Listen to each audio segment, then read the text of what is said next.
Hello everyone. Hi, how are you all? Right, so it's been a long time since I've made a video. So if you've been following my channels, I've been making these review videos on the Android television. However, I have now replaced my Sony Bravia Android TV with a Sony Bravia Google TV, and this one is a 55-inch OLED Google TV from Sony Bravia, right? Now in this video, as you've seen the title and you can figure out the trend in my videos, this one is a review video for the 2023 55-inch Sony Bravia OLED television. And of course, as I said earlier, it's a Google TV. How is it better or different, and how we can make most use of your Google TV? This is what we're going to cover in this video. The first thing I can tell you is you can see that top right message that no internet connection has been found. So this is pretty I would say usual in Google TVs, where it's taking longer compared to how it used to take on Android televisions. It takes almost, like you can say, around 90 seconds at least before it gets connected, right? So if I try and play YouTube now, and you will find out that no, it can't find internet, right? And it's been, now you see on the top right, it has been connected to internet, right? So it takes 90 seconds. This is where we are in the video, 1 minute 35 seconds. It took this long to be able to connect to internet. So that's the first thing. So there is a lag. That's one disadvantage. But in terms of the overall I would say the interface, there has been a massive change, an upgrade over the Android television.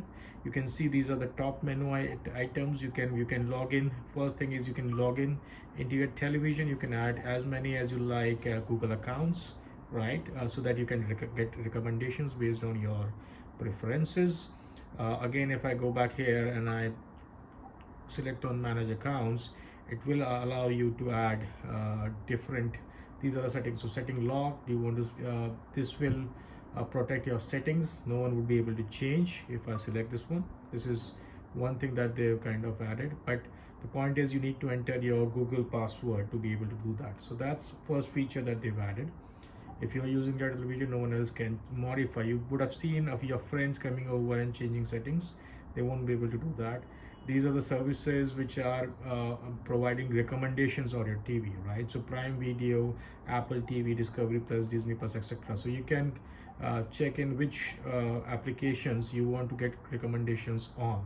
And when I say recommendations, this is your home screen, and what you see on your home screen is full of recommendations, and this is based on your browsing history, right? So these are the ones which you usually watch. So if you see drama, you can see from Prime Video I'm getting a recommendation for this particular video or movie or whatever, right? So I've switched on recommendations from certain apps, and that is what you see on your home screen.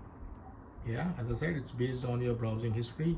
It can read what you prefer usually, right? So this is how the interface looks like.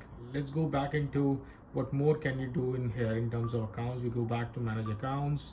So obviously you can block your settings, set preferences in terms of the services where you want recommendations on, content preferences. You can see whether which ones you have watched and whether you want to like them or dislike them, so it would know whether you prefer such content or not. And if you want to autoplay trailer, so if you select a video, the trailer will start running without even clicking on it, right? So that's how you do it. Hidden purchase and rental, or if you want to display them, you can display them here as well. Going back, payment and purchases, if you've done it, it will show here your history. Google Assistant, obviously on these remote controls there is a Google Assistant button. You can click on it and it will kind of do the work for you. Open YouTube.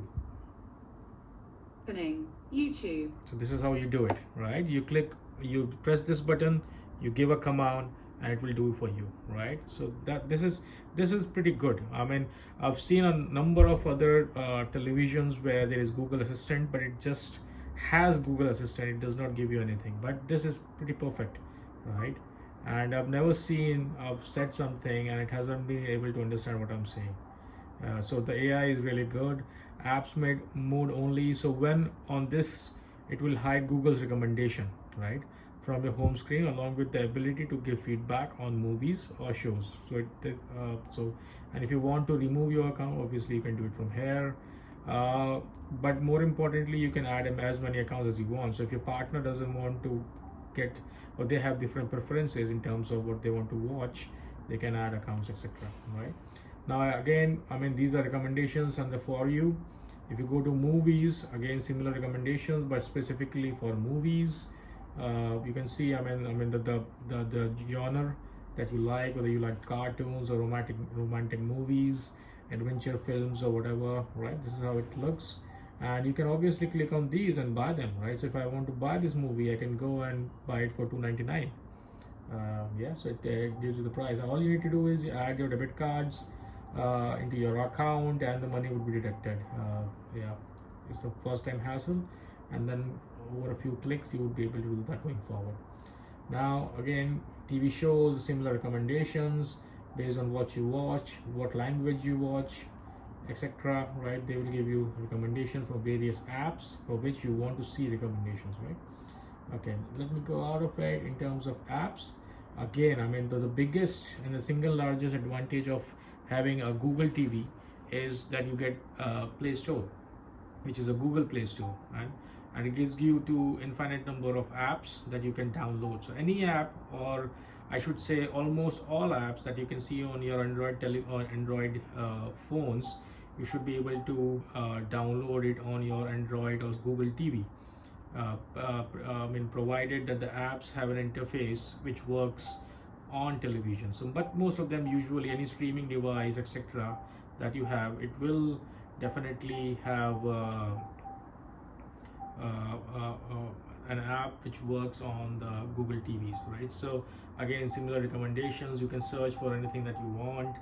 Obviously, here you can search, and I mean, they'll just be available for you. So music related, Spotify, Amazon Music, etc. Right, so the interface is really good. So any app, I would say, even if you get Spotify, right, so the interface would look different, look and feel would be different on a Samsung TV, on a LG OS, on an Android and Google TV. It will be all different, but it's always better on Google TV, and that's why people prefer it, and that's why this much costly. Right, so obviously Google TV you can find on various brands like TCL, Panasonic, LG do their own OS, but sometimes they do Google TV as well. But Sony Bravia is the leader in that segment, right? In terms of picture quality, interface, and look and feel, etc., and ease of use, Sony Bravia is really good in that. And if I show you the remote control in here, right, so you can see a button for YouTube. So you click on that and it takes you directly to YouTube. You click on Netflix, it takes you directly to Netflix. Same for Disney Plus and Amazon Prime. Yeah, you can see it here. Okay, fine. Google Assistant is here. You can press open YouTube. Opening YouTube. That's how it is, how fast it is, right? So it is pretty cool. Now if I go back to the home and show you the rest of it, then you've got library where you can add your watch list for whatever you want to watch. You can add it here. You can make purchases from here as well. Content which is rented or purchased on Google TV is usually available here, right? And then if you need something specific to Sony, this is where they would promote anything they want to. So this is basically Sony pictures or Sony related stuff that you will find in here, right?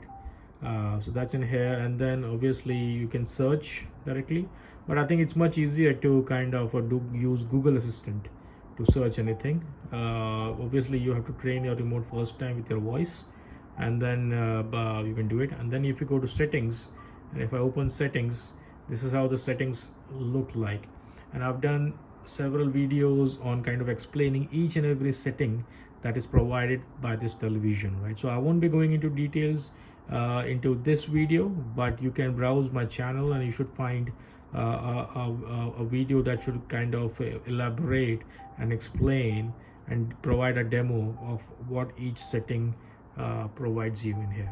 So I think that is what I wanted to cover on this video. Wanted to give you a brief overview of how the Google TV looks like. I've done videos on the performance, how you can improve the performance if your television, smart television, is going slow. The best settings for you.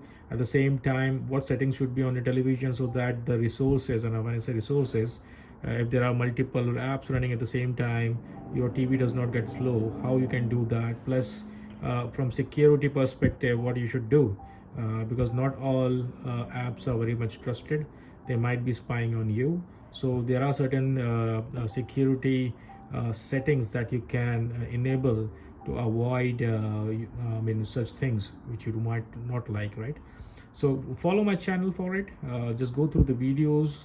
If you have any specific questions around this television, this is the place to be, on my channel, obviously on YouTube, and you can post in your comments, and I'll be happy to respond and help you on that. Thank you very much for being with me. Thank you very much. Bye bye.